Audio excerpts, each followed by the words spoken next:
कैसे हैं आप सब? चलिए करंट अफेयर्स की आज की कक्षा प्रारंभ करते हैं। और आपको जैसे कि पूर्व में बताया भी गया था, कल मैंने आपके ग्रुप में भी आपको अवगत करा दिया था कि किस प्रकार से आपकी कक्षा होगी, किस समय पर होगी। तो निश्चित रूप से इस समय पर उपस्थित होना आपका कर्तव्य है। तो सबसे पहले आज हम देखने वाले हैं साप्ताहिक करंट अफेयर्स, और विशेषकर 16 अगस्त से 23 अगस्त के बीच के करंट अफेयर्स देखने वाले। कितने करंट अफेयर्स देखेंगे हम? 16 से 23 अगस्त के बीच के करंट अफेयर्स हम देखने वाले हैं। तो सबसे पहले शुरुआत करते हैं, अपने एक एक टॉपिक को लेकर चलेंगे और जिस प्रकार से हमारा लिंकेज करने का तरीका है, जिस प्रकार से चीज़ों को हम लिंक करते हुए आगे बढ़ते हैं, टॉपिक को लेकर चलेंगे और जिस प्रकार से हम चीज़ों को लिंक करते हुए आगे बढ़ते हैं, उस तरह से हम चीज़ों को आगे लेकर चलेंगे। जी गुड मॉर्निंग, गुड मॉर्निंग। तो सबसे पहले आपको बता दें कि एक कवयित्री हैं, एक कवयित्री थी।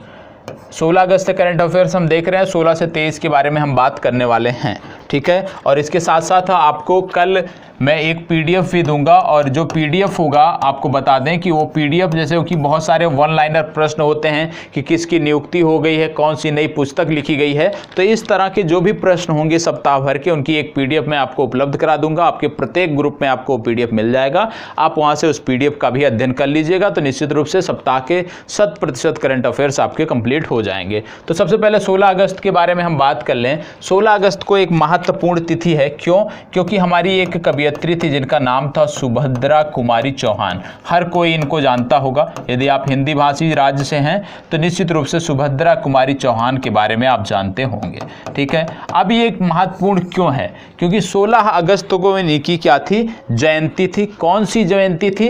117वीं जयंती थी सुभद्रा कुमारी चौहान की 16 अगस्त को। महत्वपूर्ण क्यों है? महत्वपूर्ण इसलिए है क्योंकि जो गूगल है, गूगल ने इनको एक डूडल होता है, डूडल मतलब जैसे आप गूगल सर्च करते हो लैपटॉप पे, तो जब डूडल किसी का बनाता है तो वहीं सर्च बार के ऊपर वो पिक नुमा आपको दिखता है।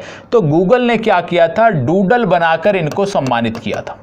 सुभद्रा कुमारी चौहान को गूगल ने डूडल बनाकर सम्मानित किया था इनके 117वीं जयंती पर, इसलिए सुभद्रा कुमारी चौहान महत्वपूर्ण आपके लिए हो जाती हैं। आप जानते हैं सुभद्रा कुमारी चौहान इसलिए भी महत्वपूर्ण है क्योंकि ये भारत की पहली महिला सत्याग्रही थी।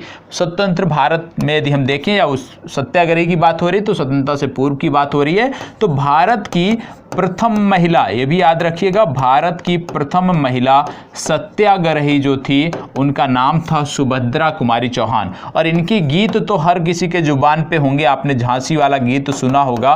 कौन सा गीत था? बुंदेलो हर बोलों के मुँह हमने सुनी कहानी थी, खूब लड़ी मर्दानी तो वह झांसी वाली रानी थी। ये जो कविता थी ये इन्हीं के द्वारा लिखी गई थी, सुभद्रा कुमारी चौहान के बारे में। निश्चित रूप से हमने अपने जो आप कह सकते हैं कि जो प्रारंभिक शिक्षा थी उनमें इस कहानी को, इस कविता को निश्चित रूप से पढ़ा होगा। अब यहाँ पे बात हो रही है बुंदेलों हर बोलों के मुंह, तो यहाँ से चीज़ों को आपको लिंक करना है। क्या बुंदेलों से आप क्या लिंक कर सकते हो? उत्तर प्रदेश में आप लिंक कर सकते हो Bundelkhand express way, Bundelkhand express way को लिंक कर सकते हो। क्यों ये महत्वपूर्ण है बुंदेलखंड एक्सप्रेस वे? इसलिए महत्वपूर्ण है क्योंकि बुंदेलखंड एक्सप्रेस वे जो था इसका नाम अब हो गया है अटल पथ। अटल पथ इसका नाम रख दिया गया है, इसलिए ये महत्वपूर्ण है। इसको हमने कैसे देखा? सुभद्रा कुमारी चौहान की कविता से इसको हमने रिलेट किया।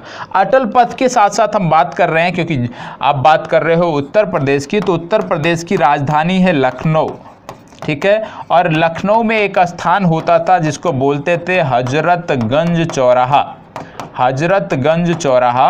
और अब हजरतगंज चौराहे का जो नाम है वो बदल दिया गया है, इसका नाम हो गया है अटल चौक।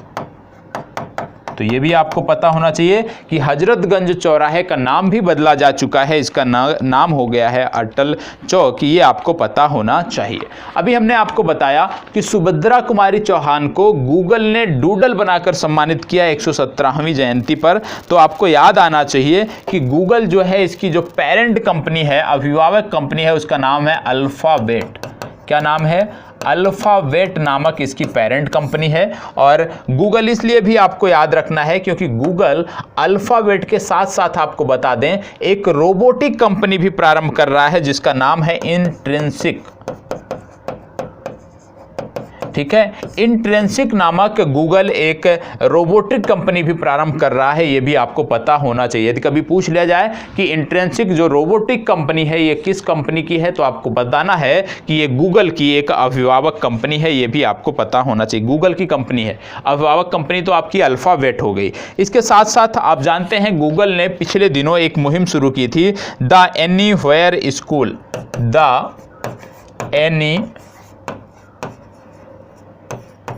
द एनीवेयर स्कूल, इसको प्रारंभ किया था गूगल ने। और इसका उद्देश्य क्या था? इसका उद्देश्य था कि बच्चों को जो है किसी भी स्थान पर, मतलब बच्चों की पढ़ाई को सुविधाजनक बनाने के लिए कोविड काल में द एनीवेयर स्कूल नामक पहल जो है ये गूगल ने शुरू किया था, ये आपको पता होना चाहिए। और निश्चित रूप से आपने यूके SSSC का जो एग्जाम हुआ है, पेट का जो एग्जाम हुआ है, उसके बारे में उसके प्रश्न पत्र को देखा होगा। और यदि आपने उसके प्रश्न पत्र का अनुभव किया होगा, अध्ययन किया होगा, तो आप देखेंगे कि जो भी समसामयिक संदर्भों के प्रश्न थे, जो भी करंट अफेयर्स के प्रश्न थे, वो आप 100% कर पाएंगे। और जो लोग लगातार, आज आपका 41वां एपिसोड है, जो लोग लगातार करंट अफेयर्स देख रहे हैं, आपसे विनम्र निवेदन है कि जो पेट का एग्जाम हुआ था उसको जाइएगा, देखिएगा। और उसके जो भी प्रश्न है करंट अफेयर्स के, यदि आपका एक भी प्रश्न बच जाएगा तो आप क्लेम करिएगा कि सर आपके द्वारा पढ़ाया गया था और नहीं आया है। सारे के सारे प्रश्न हो रहे हैं। और आपको बता दें कि यहाँ से बहुत सारे प्रश्न आपके जो GS के हैं वो भी आपके हो जाएंगे। भूगोल के बहुत सारे प्रश्न आप हल कर सकते हो। क्यों? क्योंकि जब आपको पढ़ाया जाता है तो लिंक करके पढ़ाया जाता है। जैसे अफगानिस्तान जब मैंने बताया था तो अफगान से संबंधित परियोजनाओं के बारे में बताया था, बांध परियोजनाओं के बारे में हमने बताया है लगातार जब से अफगान विवाद चल रहा है। वो प्रश्न आपकी पेट के एग्जाम में देखने को मिला। मतलब पिछले सप्ताह जिसने भी करंट अफेयर्स का वीडियो देखा रहा होगा उसके 2 प्रश्न इस प्रश्न पत्र से सही हो जाएंगे। तो करंट अफेयर्स आपका बहुत ही अच्छा है। जिस प्रकार से आप कर रहे हैं चीज़ों को, आप लगातार साथ बने हुए हैं, तो निश्चित रूप से आपको देखने को बेहतर रिजल्ट मिलेगा। ठीक है, अब चीज़ें आगे जो हम बढ़ते हैं, लिंक करने का जो आपका तरीका है, थोड़ा सा आपको मैंने बोला था कि आप भी थोड़ा सा होमवर्क करके आइएगा, कि कोई भी एक मुद्दा उठाइएगा और अभी तक जितना भी आपने करंट अफेयर्स में किया है उसको कोरिलेट करने का प्रयास करिएगा। और यदि आपने किया होगा तो निश्चित रूप से आप जानते होंगे कि उसके परिणाम आपको अच्छे मिले होंगे। तो आगे बढ़ते हैं। और अगला जो आपको, क्योंकि लिंक करके हम पढ़ रहे हैं, हम उत्तर प्रदेश की बात कर रहे थे, हम झांसी की बात कर रहे थे, हम बुंदेलखंड एक्सप्रेसवे की बात कर रहे थे, और हमने देखा था अटल चौक हजरतगंज के बारे में। तो उत्तर प्रदेश से लिंक करके कुछ चीज़ें और हैं जो आपको पता होना चाहिए, जो समसामयिक संदर्भों में पिछले एक सप्ताह में चर्चा में है। जैसे उत्तर प्रदेश में एक स्थान है जिसको बोलते हैं देवबंद, सबने सुना होगा। देवबंद जो स्थान है ये विशेषकर सहारनपुर में पड़ता है। ठीक है, सहारनपुर में आपका पड़ता है देवबंद नामक स्थान। और अभी हाल ही में उत्तर प्रदेश के मुख्यमंत्री योगी आदित्यनाथ ने घोषणा किया था कि देवबंद में जो है ATS की स्थापना की जाएगी। ठीक है, ATS की स्थापना देवबंद में की जा रही है। इसके अतिरिक्त मुख्यमंत्री ने बताया कि उत्तर प्रदेश में देवबंद के अलावा भी इस तरह के जो भी क्षेत्र होंगे वहां पर ATS की स्थापना की जाएगी। अब देवबंद मशहूर क्यों है ये भी आपको पता होना चाहिए। देवबंद में एक इस्लामिक, आप कह सकते हैं कि एक इस्लामिक यहाँ पे संस्था है, स्कूल है, जिसको बोलते हैं दारुल उलूम। ये पूछा जा सकता है आपको कि दारुल उलूम कहां पर है, विशेषकर यूपी के एग्जाम में। तो दारुल उलूम जो है एक इस्लामिक संस्था है, एक इस्लामिक आप कह सकते हैं कि स्कूल है, और ये आपको देखने को मिलता है देवबंद में, सहारनपुर में। अपने विवादित बयानों के कारण लगातार ये चर्चा में रहते हैं। और आप जानते हैं कि देवबंद से विभिन्न संदर्भों में यदि हम देखें, विभिन्न वर्षों में यदि हम देखें, तो लगातार आतंकी गतिविधियों में जो लोग संलिप्त रहते हैं उनके आश्रय स्थल के रूप में यदि हम देखें तो देवबंद जो है चर्चित रहता है। और इसी को लेकर यहाँ पर ATS की स्थापना की गई है, इसी को नियंत्रित करने के लिए। अब यूपी की बात हो रही है, देवबंद की हमने बात किया, इन दिनों गाजियाबाद भी चर्चा में है। गाजियाबाद चर्चा में क्यों है, गाजियाबाद के बारे में बता दें। अभी हाल ही में एक रिपोर्ट आई है, एक ब्रिटेन की संस्था है जिसका नाम आप नोट करना चाहें तो नोट कर सकते हैं, हाउस फ्रेश। क्या नाम है? हाउस फ्रेश नामक एक संस्था है ब्रिटेन की। उसने एक लिस्ट जारी किया है, एक रिसर्च अपना जारी किया है, और उन्होंने बताया कि विश्व के जो 20 सबसे प्रदूषित, विश्व के जो 50 सबसे प्रदूषित शहर हैं, विश्व के 50 सबसे प्रदूषित शहर हैं, उनमें से 49 शहर सिर्फ 4 देशों में हैं। ये 4 देश कौन कौन से हैं? ये 4 देश हैं भारत, पाकिस्तान, चीन और बांग्लादेश। कहने का मतलब है जो ये दक्षिण एशिया का क्षेत्र है ये विश्व का सबसे पॉल्यूटेड एरिया है, ये इस रिपोर्ट ने बताया है। और इसने बताया कि 49 जो आपके शहर हैं वो इन 4 देशों में आपको देखने को मिलते हैं। अब गाजियाबाद क्यों चर्चा में है? इस रिपोर्ट में बताया गया कि विश्व का जो दूसरा सबसे प्रदूषित शहर है वो आपका है गाजियाबाद। ठीक है, विश्व का दूसरा सबसे प्रदूषित शहर जो है वो है गाजियाबाद। तो इस संदर्भ में गाजियाबाद को आपको याद रखना है। पहला शहर कौन सा है? तो पहला शहर जो आपका आता है वो आता है होतान शहर, और होतान शहर है चीन का, HOTAN, होतान बोलते हैं इसको। तो होतान शहर जो है ये चीन का है और ये सबसे प्रदूषित शहर है।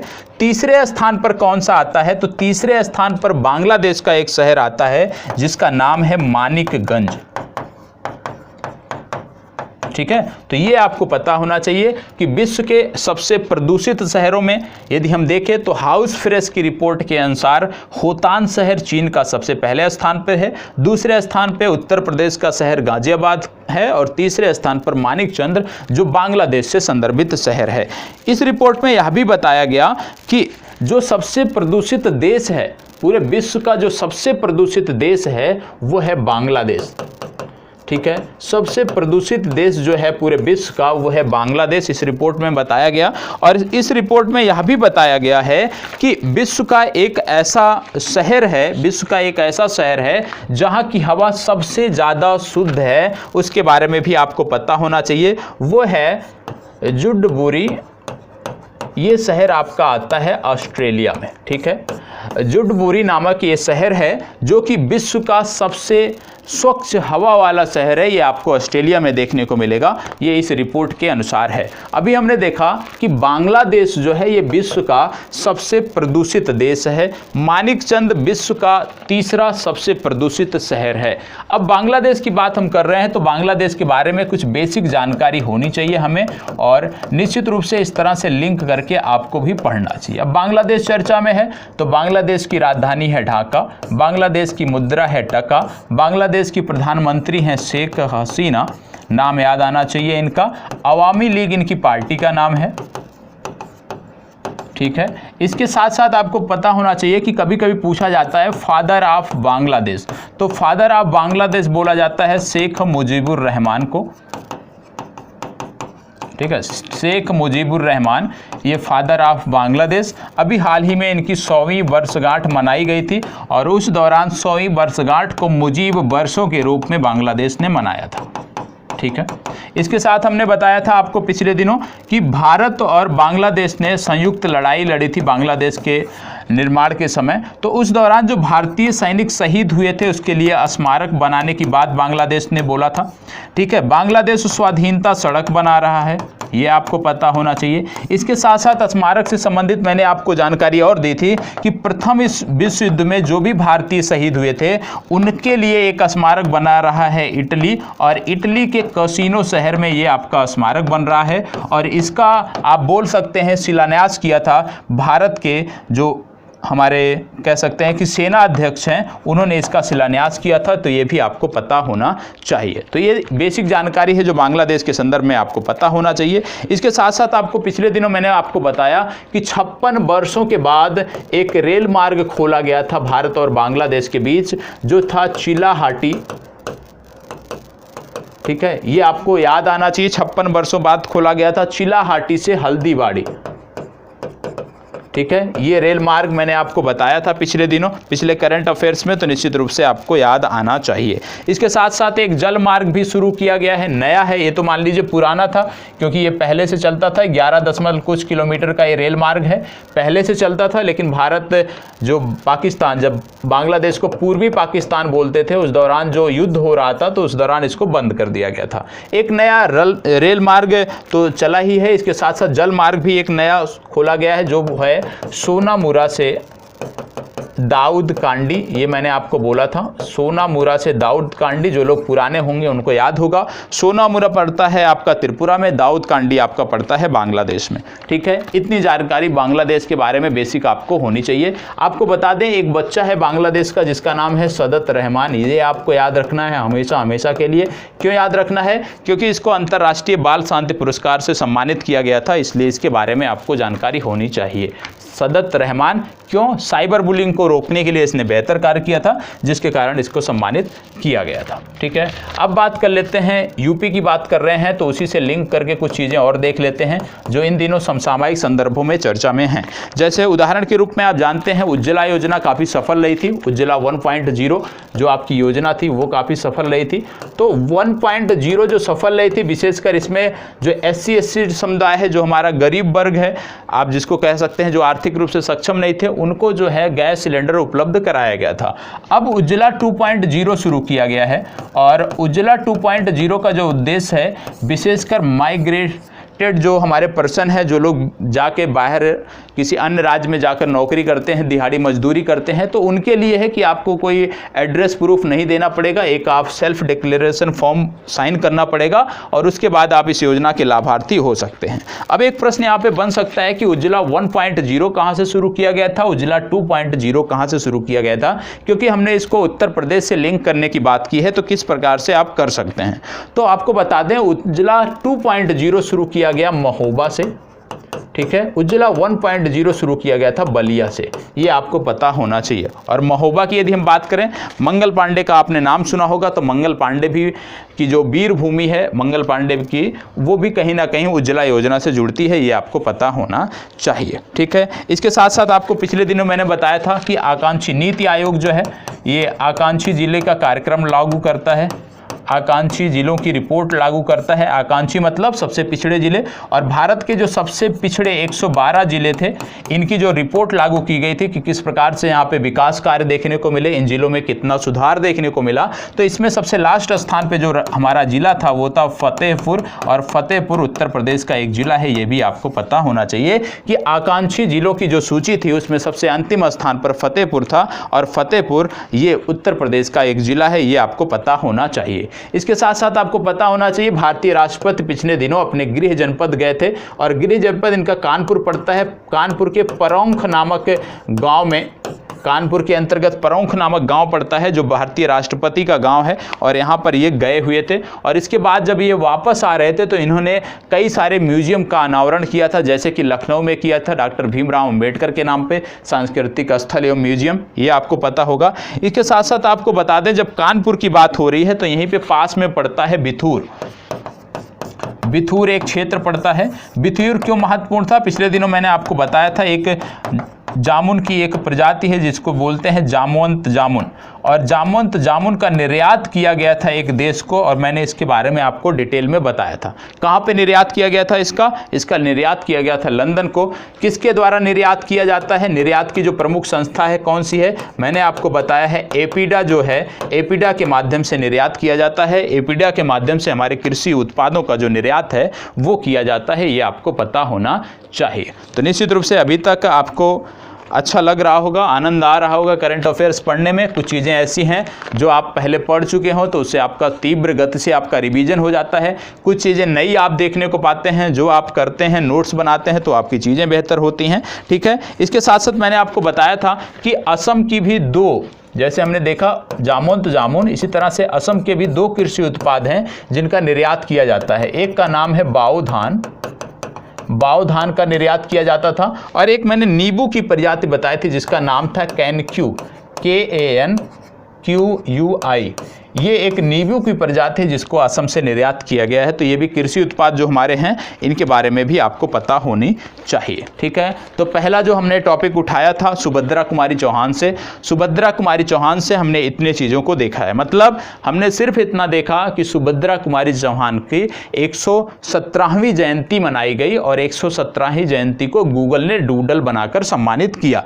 उसके बाद हमने देखा कि भाई सुभद्रा कुमारी चौहान, इनकी एक प्रसिद्ध कविता थी जिसका जिसका नाम था, जिसकी बोल थी, बुंदेलो हर बोलों के मुख हमने सुनी कहानी थी। तो हमने देखा बुंदेलो, बुंदेलो से हम उत्तर प्रदेश में क्या जोड़ सकते हैं, उत्तर प्रदेश में हम जोड़ सकते थे बुंदेलखंड को। तो हमने तुरंत बुंदेलखंड कनेक्ट किया और बुंदेलखंड कनेक्ट करने के बाद हमने देखा कि बुंदेलखंड जो एक्सप्रेसवे बन रहा है उसका नाम बदलकर अटल पथ रख दिया गया है। ये चीजें हमने देखी और इसके साथ साथ हमने देखा कि अटल जी के नाम पर उत्तर प्रदेश की जो राजधानी है लखनऊ, वहां पे एक स्थल, एक मार्केट पड़ता है जिसको बोलते हैं हजरतगंज चौक, और हजरतगंज चौक का नाम बदलकर रख दिया गया था अटल चौक। ये जानकारी हमने देखा।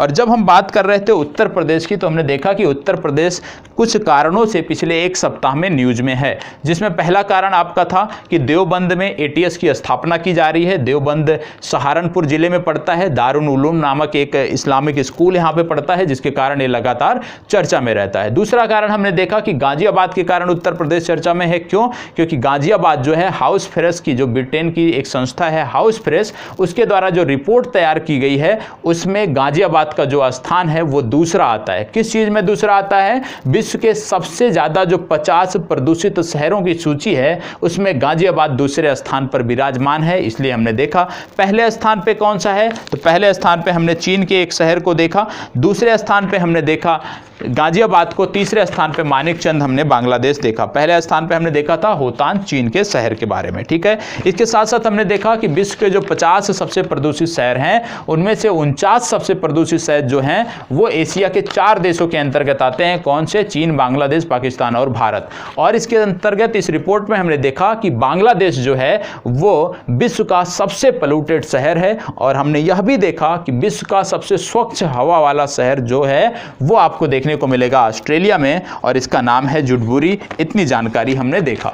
जब हमने देखा कि लगातार बांग्लादेश चर्चा में है, बांग्लादेश विश्व का सबसे पोल्यूटेड शहर देश बोला जा रहा है, तो हमने बांग्लादेश के बारे में भी कुछ जानकारी अपनी रिपीट की। जैसे बांग्लादेश की राजधानी है ढाका, बांग्लादेश की मुद्रा है टका, बांग्लादेश की प्रधानमंत्री हैं शेख हसीना, इनकी पार्टी का नाम है अवामी लीग। बांग्लादेश के जो फादर ऑफ बांग्लादेश बोले जाते हैं उनको बोलते हैं शेख मुजीबुर रहमान बोला करते थे, और इनकी 100वीं वर्षगांठ मनाई गई थी जिसको बांग्लादेश ने मुजीब वर्षों के रूप में मनाया था। तो इतनी हमने जानकारी किया बांग्लादेश के बारे में। इसके बाद फिर हमने आगे उत्तर प्रदेश पे, क्योंकि हमने चीज़ें उत्तर प्रदेश से शुरू की थी और उत्तर प्रदेश से लिंक करके फिर हमने उज्ज्वला योजना को देखा, आकांक्षी जिले कार्यक्रम को देखा। तो इस तरह से यदि आप लिंक करते हैं तो चीज़ें आपकी बेहतर होती हैं। और जो लोग रेगुलर हमसे जुड़े हुए हैं निश्चित रूप से आप कार्य को सराहते भी हैं, जिससे चीज़ें और बेहतर करने का जो होता है कि मनोबल जो है बढ़ता है और चीज़ें और बेहतर करने का प्रयास किया जाता है। ठीक है, तो चलिए एक टॉपिक हमारा क्लियर हुआ जो सुभद्रा कुमारी चौहान से संदर्भित था।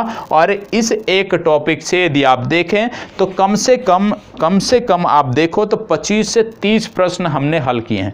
एक टॉपिक हमने पकड़ा, सुभद्रा कुमारी चौहान की 117वीं वर्षगांठ मनाई गई। ठीक है, जयंती मनाई गई और उस एक टॉपिक से किस प्रकार से हमने लगभग 25 से 30 प्रश्नों का हल किया। और लिंक करके चीज़ें जब हम पढ़ते हैं तो हमें चीज़ें याद होती हैं। वो आप पुरानी परिपाटी भूल जाइए कि आपको एक तरफ से बताया जा रहा है कि सुभद्रा कुमारी चौहान की 117वीं वर्षगांठ पर किसने डूडल बनाया, गूगल ने बनाया। इतना करके पढ़ के यदि आप रह जाते हैं तो भूल जाएंगे। जब आप खुद से थोड़ी मेहनत करेंगे, चीज़ों को लिंक करने का प्रयास करेंगे तो चीज़ें हमेशा के लिए बेहतर होंगी और कभी भी आप उनको भूलेंगे नहीं। तो बार बार कहता हूं, चीज़ों को लिंक करने का प्रयास करें, लिंक करके पढ़ने का प्रयास करें, चीज़ें आपकी बेहतर होती हैं। वो जो पुरानी परिपाटी है लोगों की पढ़ाने की, जहाँ से आप पढ़ते आ रहे हैं अभी तक, उसको भूल जाइए। ठीक है, इस तरह से यदि आपको पढ़ना है एक लाइन तो अपना समय क्यों लाइव में बेकार करना है, क्यों लाइव सेशन में समय बेकार करना है। एक कोई मासिक पत्रिका ले लिया और उस मासिक पत्रिका को 2 बार 3 बार हमने रिवाइज कर दिया। यदि मान लीजिए सिर्फ इतना ही पढ़ना हो कि एक लाइन कि उत्तर प्रदेश में कहां पर एटीएस की स्थापना की गई, आपने पढ़ना है देवबंद, तो इतने के लिए भाई हमें किसी का लाइव सेशन हमें यूट्यूब पे क्यों आना है। इतने के लिए तो हम कोई एक पुस्तक ले लें और हम जितना समय यूट्यूब पे देंगे उतने समय में उस पुस्तक का कम से कम 10 बार रिवीजन कर लेंगे। तो प्लीज इन चीजों से बचें, बेहतर ढंग से पढ़ें। हम ये नहीं कह रहे मेरे से पढ़ो, आप स्वयं स्वयं से बुक ले लो, पुस्तक ले लो, स्वयं से पढ़ो और अपना जितना भी अभी तक पढ़ा है स्वयं से लिंक करने का प्रयास करो, चीज़ें बेहतर होंगी। और यही आदत यदि बनी रही, निश्चित रूप से आपको जीएस में भी इससे मदद मिलेगी।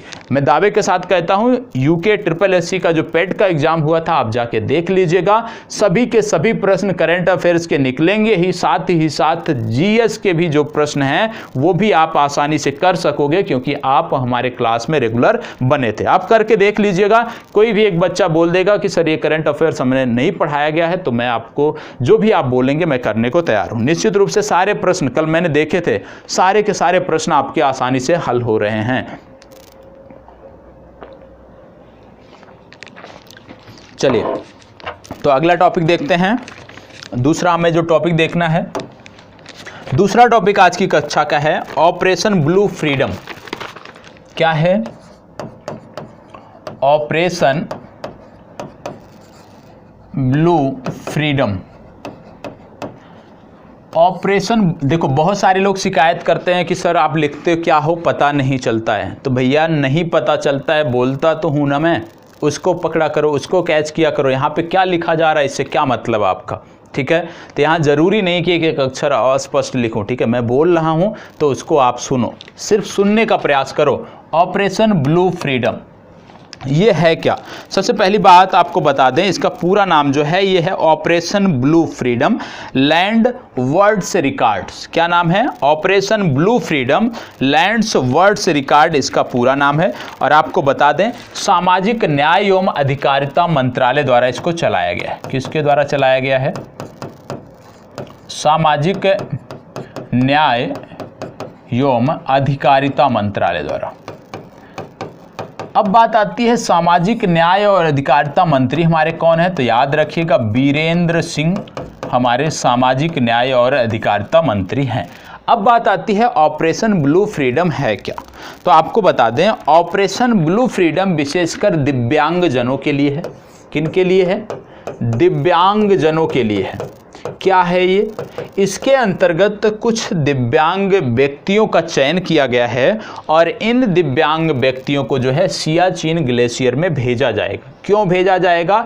जैसे आप बोलते हो ट्रैकिंग के लिए भेजा जाएगा, तो उसी के लिए इनको भेजा जाएगा। कहाँ तक इनको भेजा जाएगा? सियाचिन ग्लेशियर में एक हमारी पोस्ट पड़ती है लास्ट, जिसको बोलते हैं कुमार पोस्ट, ठीक है। तो इनको कुमार पोस्ट तक भेजा जाएगा। कुमार पोस्ट, यदि आपके दिमाग में आता है भाई कुमार पोस्ट क्यों नाम रखा गया, तो आपको बता दें हमारे एक कर्नल हुआ करते थे जिनका नाम था कर्नल नरेंद्र कुमार। इनकी वीरता के कारण इस पोस्ट का ही नाम रख दिया गया था कुमार पोस्ट।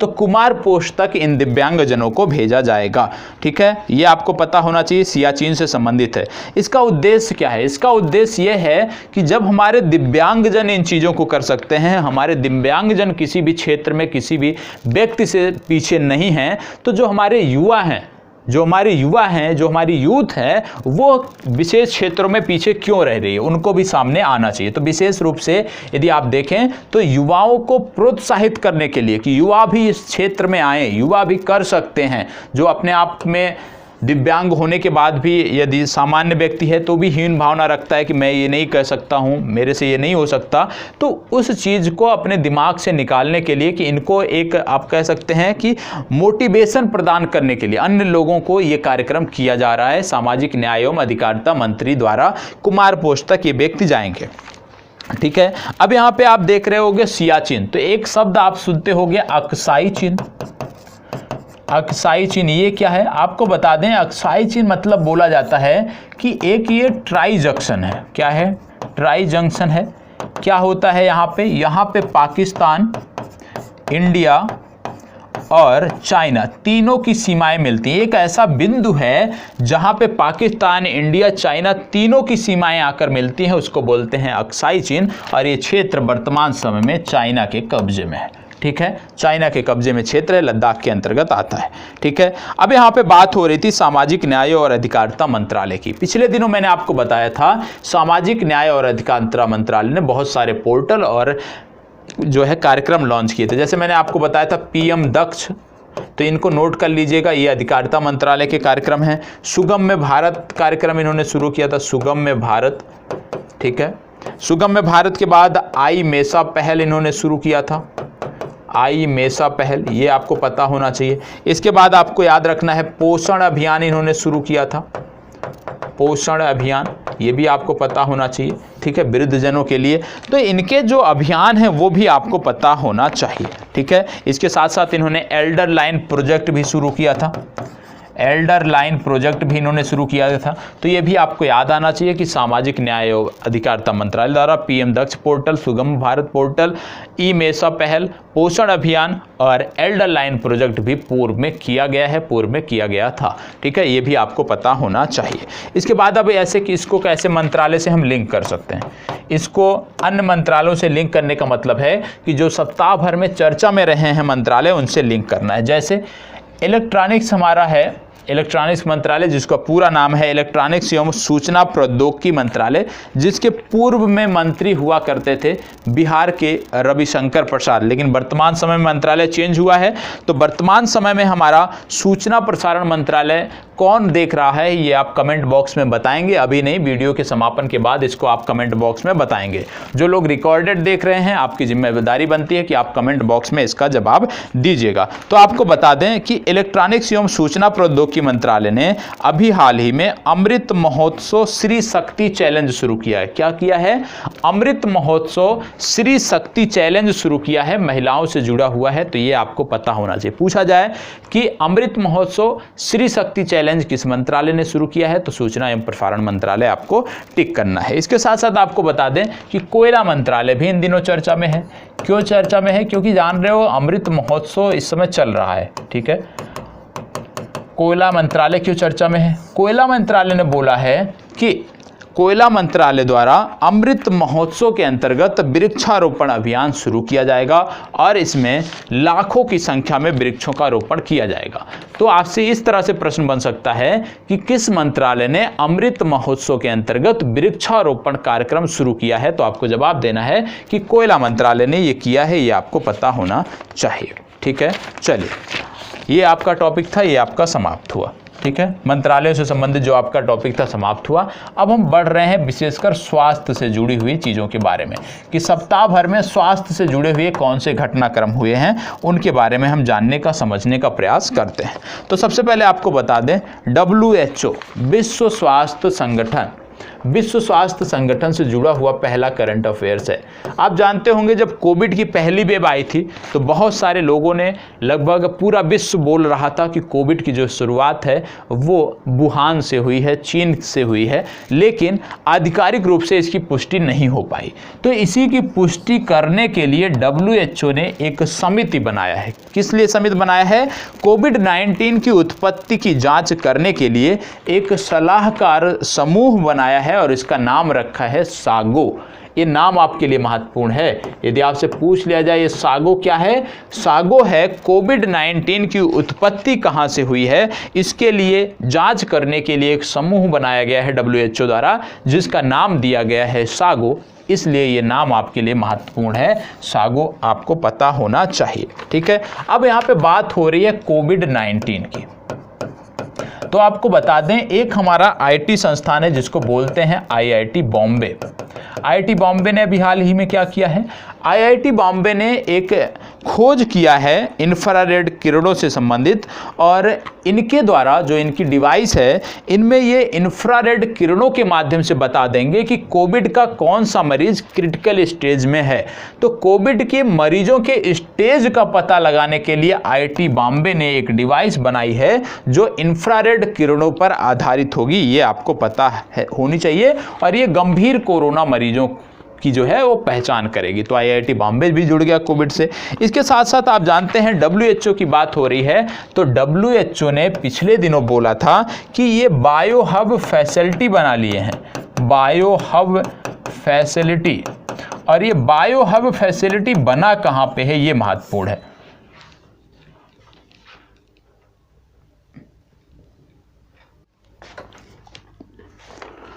चलिए, तो थोड़ा सा लाइट का इशू था, स्क्रीन बंद हो गई थी जिसके कारण थोड़ी सी समस्या हुई थी, क्लास आपकी रुकी थी। तो दोनों वीडियो को मर्ज किया गया है, तो चीज़ों को समझ लीजिएगा।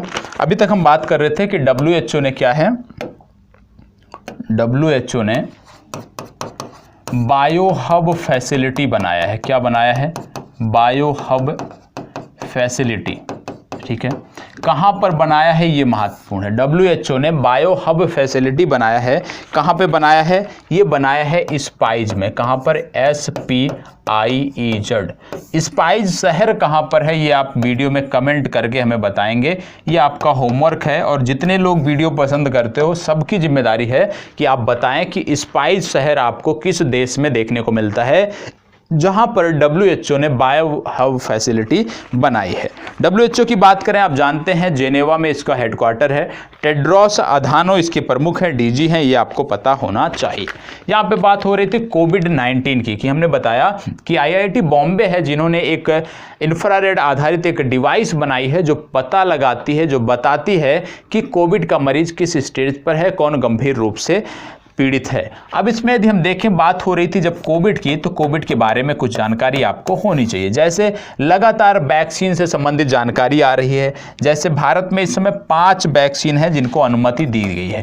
कौन कौन सी दी गई है? पिछले दिनों भी मैंने आपको बताया था। पहला है कोविशील्ड, दूसरा है कोवैक्सीन, ठीक है, तीसरा आपका आता है स्पुतनिक भी, स्पुतनिक वी या स्पुतनिक 5 बोलते हैं इसको। इसके बाद चौथा आता है मॉडर्ना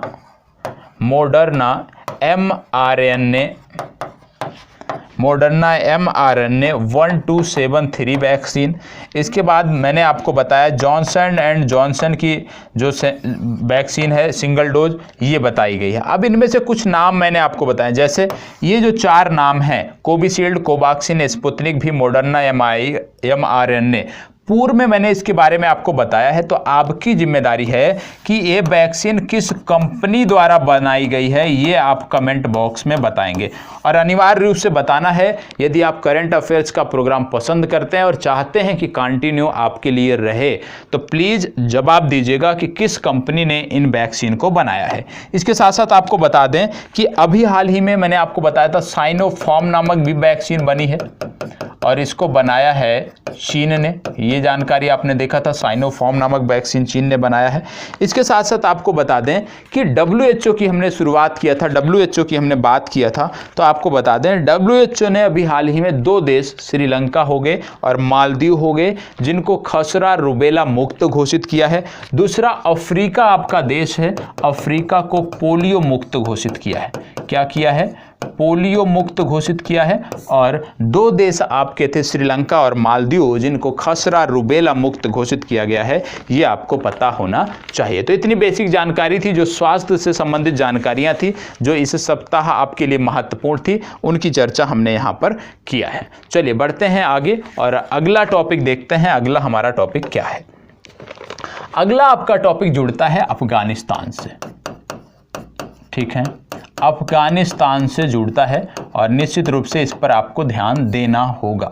ठीक है, अफगानिस्तान से कैसे जुड़ता है? अभी हाल ही में अफगानिस्तान में जो वर्तमान समय में तालिबान की सरकार है, उन्होंने अपने राष्ट्रपति की घोषणा की है और उन्होंने बताया कि जो तालिबान के सह संस्थापक हैं मुल्ला बरादर, ये अफगानिस्तान के नए राष्ट्रपति होंगे। कौन होंगे? मुल्ला बरादर, ये अफगानिस्तान के नए राष्ट्रपति होंगे। ये आपको पता होना चाहिए। अफगान की राजधानी क्या है? अफगानिस्तान की राजधानी है काबुल। यहाँ की मुद्रा क्या है यदि हम बात करें तो अफगानी यहाँ की मुद्रा है। ठीक है, अफगानी यहाँ की मुद्रा है, जो आपको पता होना चाहिए। राजधानी काबुल, मुद्रा अफगानी, ये आपको पता होना चाहिए। ये चर्चा में क्यों है अफगानिस्तान इन दिनों चर्चा में? क्योंकि तालिबान लगातार एक क्षेत्रों को कब्जा करता चला जा रहा है और जो पंजशीर घाटी है, और उम्मीद है कि आने वाले दिनों में पंजशीर घाटी को भी तालिबान पूरी तरह से कैप्चर कर लेगा।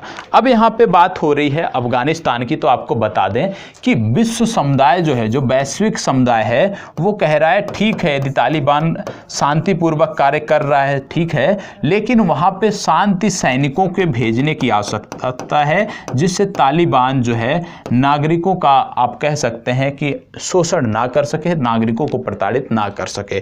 तो शांति सैनिकों को भेजने की बात हो रही है, और शांति सैनिकों की भेजने की बात हो रही है, इन्हीं को बोलते हैं United Nation peace keeping force. क्या बोलते हैं? United Nation peace keeping force इसको बोलते हैं। ये आपको पता होना चाहिए।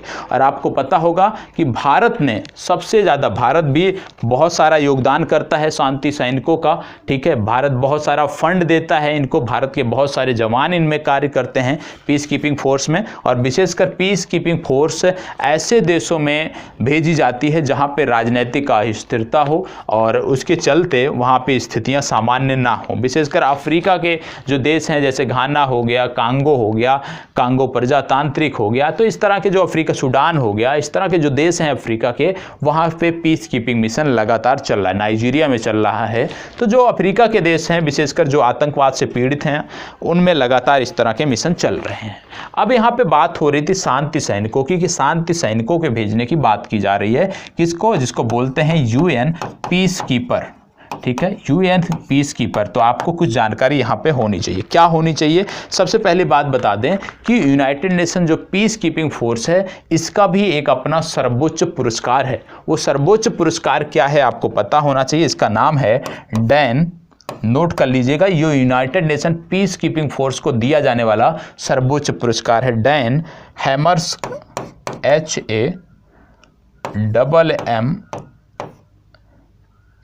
HAMMARS के डैन हैमर्सक जोल्ड, JOLD मेडल, ठीक है।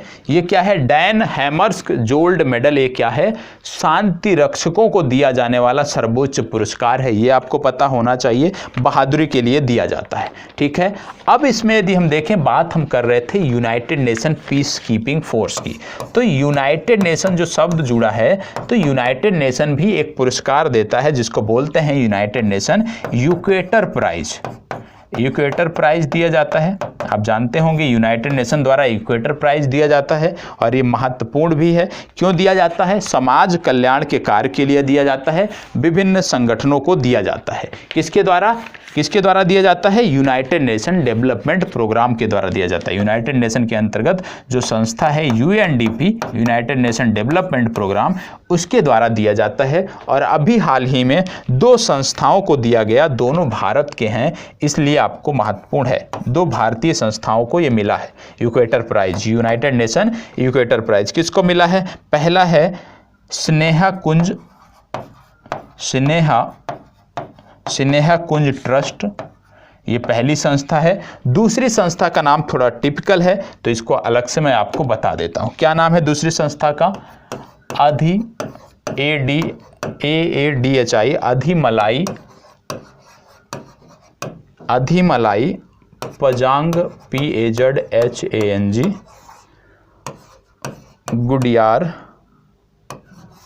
गुडनियार और प्रोड्यूसर कंपनी,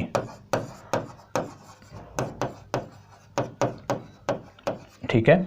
ये आपको याद रखना है। तो यहाँ पे सिर्फ यार आधिमलाई इतना याद रखते हैं तो भी आपका काम चल जाएगा, ठीक है। अधिमलाई और दूसरा स्नेहा कुंज, इन 2 संगठनों को जो है यूनाइटेड नेशन इक्वेटर प्राइज दिया गया है। किसके द्वारा दिया जाता है इक्वेटर प्राइज? मैंने आपको बताया, यूनाइटेड नेशन डेवलपमेंट प्रोग्राम के द्वारा दिया जाता है। समाज कल्याण के क्षेत्र में कार्य करने वाले विभिन्न संगठनों को ये पुरस्कार दिया जाता है। ये आपको पता होना चाहिए, ठीक है। यहाँ पे बात हो रही थी यूनाइटेड नेशन की, तो आपको बता दें हमारे अस्थायी प्रतिनिधि जो यूनाइटेड नेशन में है, उनका नाम है TS त्रिमूर्ति।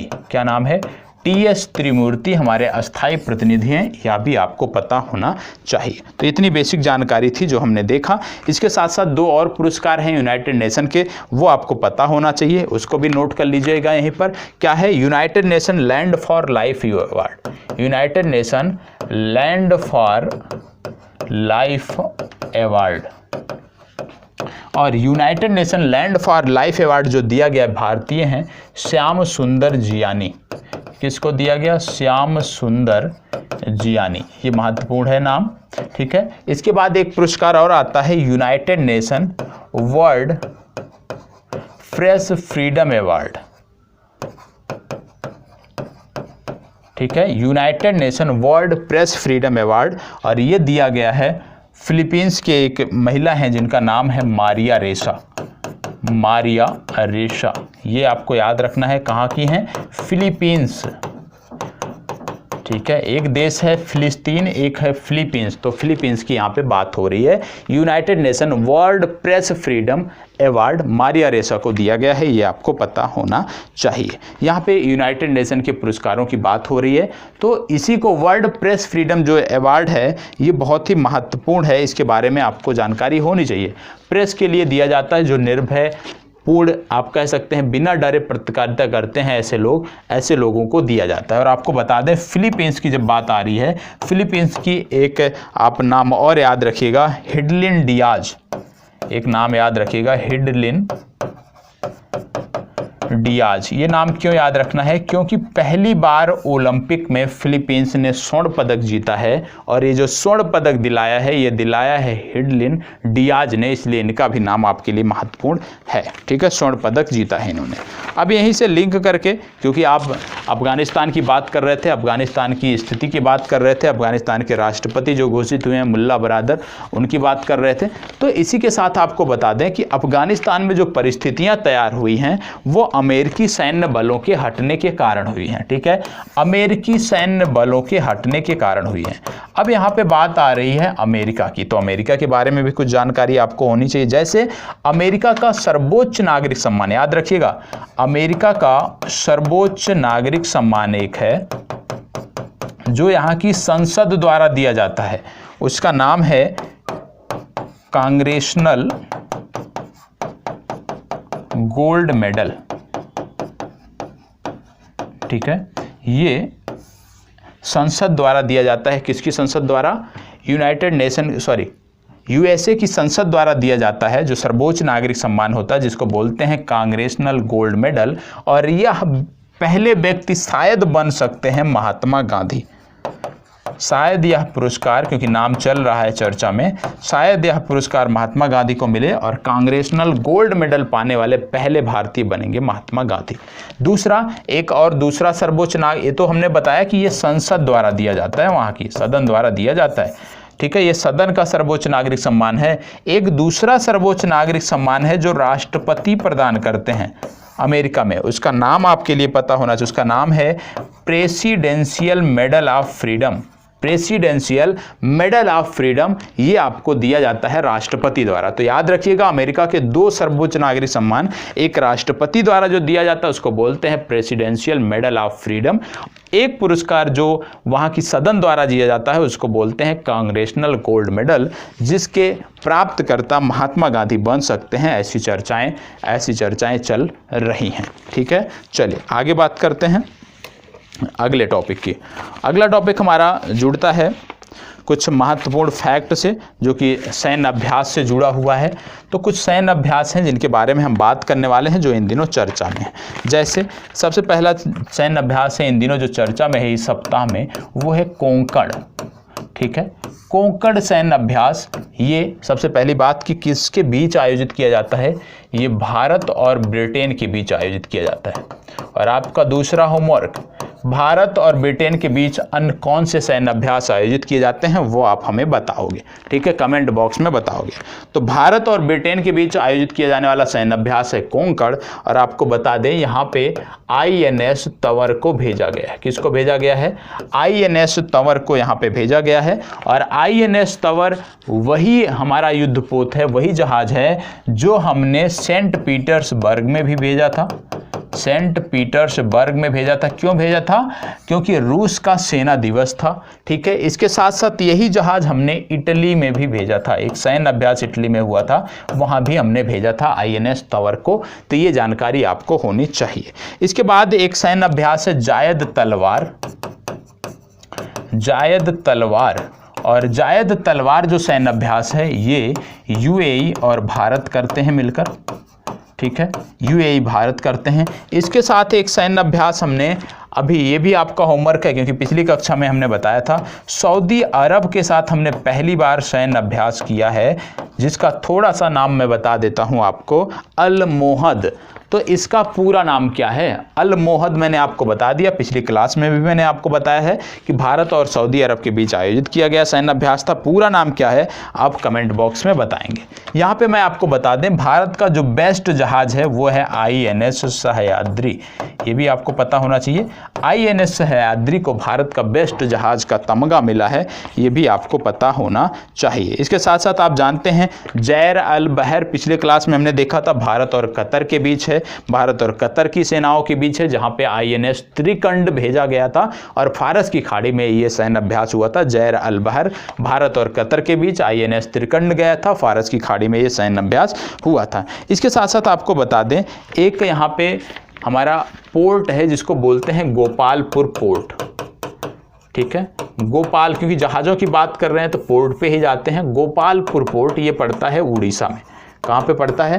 गोपालपुर पोर्ट पड़ता है उड़ीसा में। और अभी यहाँ पर ये एक प्रकार से हेरिटेज साइट भी है और यहाँ पे INS खंजर गया था। ठीक है, अभी हाल ही में INS खंजर पहली बार गोपालपुर पोर्ट गया था और गोपालपुर पोर्ट एक हेरिटेज साइट है उड़ीसा के अंतर्गत। ठीक है, अब अगर उड़ीसा के अंतर्गत है तो कुछ चीज़ें हैं जो हमें उड़ीसा के बारे में जाननी चाहिए। जैसे अभी एक डेटा दिया गया है जिसमें बोला गया centre for science and environmental, इसको आप नोट कर सकते हैं, centre for science and environmental के पारदर्शिता इंडेक्स में उड़ीसा का जो प्रदूषण नियंत्रण बोर्ड है उसको भारत में नंबर 1 बताया गया है। किसमें बताया गया है? Centre for science and environment के पारदर्शिता इंडेक्स में उड़ीसा का जो प्रदूषण बोर्ड है, नियंत्रण बोर्ड है, उसको नंबर 1 बताया गया है। ठीक है, ये आपको पता होना चाहिए। इसी के साथ लिंक करके आपको कुछ चीज़ें और बता दे रहा हूँ। जैसे आप जानते हैं भारतीय हॉकी को प्रायोजित करने वाला जो राज्य था उड़ीसा, और उड़ीसा ने अगले 10 वर्षों के लिए हॉकी को प्रायोजित करने का एक बार फिर से फैसला किया। मतलब अगले 10 वर्षों तक फिर से उड़ीसा भारतीय हॉकी को प्रायोजित करेगा। हॉकी की बात आती है तो आपको पता होना चाहिए हॉकी के हमारे कैप्टन हैं मनप्रीत सिंह, और मनप्रीत सिंह जो हमारी ओपनिंग सेरेमनी थी टोक्यो ओलंपिक में, तो वहां पे ध्वजवाहक हुआ करते थे। किसके साथ ध्वजवाहक हुआ करते थे? ये ध्वजवाहक थे मैरी कॉम के साथ। ठीक है, मैरी कॉम के साथ ये ध्वजवाहक थे, ये आपको पता होना चाहिए। मैरी कॉम इस बार कोई पदक नहीं जीत सकी हैं, ठीक है, लेकिन एक महिलाओं के लिए इंस्पिरेशन है मैरी कॉम, ये आपको पता होना चाहिए। ठीक है, इसके साथ साथ आपको बता दें, जब यहाँ पे मैरी कॉम की बात हो रही है तो एक नाम आपको याद रखना है, मारिया सूदन। मारिया सूदन क्यों याद रखना है? मारिया सूदन इसलिए याद रखना है क्योंकि ये जम्मू कश्मीर की महिला हैं और जम्मू कश्मीर की पहली फाइटर प्लेन उड़ाने वाली महिला बनी है मारिया सूदन। ये नाम भी आपको पता होना चाहिए क्योंकि हम महिलाओं की बात कर रहे हैं तो निश्चित रूप से इनकी जानकारी आपको होनी चाहिए। मैंने आपको बताया ये संबंधित है जम्मू कश्मीर से।